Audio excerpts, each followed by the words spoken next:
ആറാം ദിവസം ദൈവസ്നേഹത്തിൻ്റെ അഗ്നി.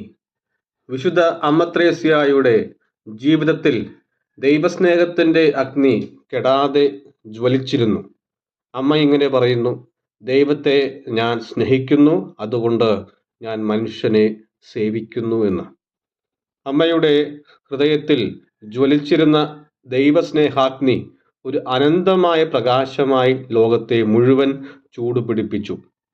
അമ്മയുടെ കരുണയും സ്നേഹം നിറഞ്ഞ പുഞ്ചിരിയും ലളിതമായ വാക്കുകളും മറ്റുള്ളവരെ ദൈവസ്നേഹത്തിൻ്റെ വെളിച്ചത്തിലേക്ക് നയിച്ചു. അമ്മയുടെ വാക്കുകൾ ദൈവസ്നേഹത്തിൻ്റെ സന്ദേശം പോലെ അനുഭവപ്പെട്ടു.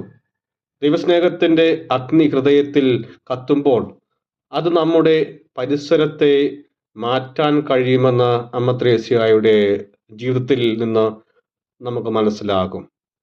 അമ്മത്രേസ്യ നമ്മെ ഓർമ്മപ്പെടുത്തുന്നു, ദൈവസ്നേഹം എന്നത് കേവലം ഒരു വികാരം മാത്രമല്ല, അത് പ്രവൃത്തിയിലും സേവനത്തിലും പ്രകടമാകണം. എങ്കിൽ മാത്രമേ ഹൃദയത്തിൽ കത്തുന്ന ഈ തീജ്വാല മറ്റുള്ളവർക്ക് മാർഗദീപമായി മാറുകയുള്ളൂ. പ്രാർത്ഥന.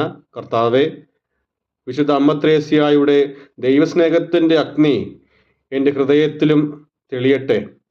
എൻ്റെ ഉള്ളിലെ സ്വാർത്ഥതയും ശീതളതയും നീക്കം ചെയ്ത് കരുണയും സ്നേഹവും നിറയ്ക്കണമേ. ഞാൻ ദർശിക്കുന്ന ഓരോ മനുഷ്യനിലും യേശുവിനെ കാണാനും അവനെ സ്നേഹിക്കുവാനും സേവിക്കുവാനും കഴിവുള്ളവനാക്കണമേ.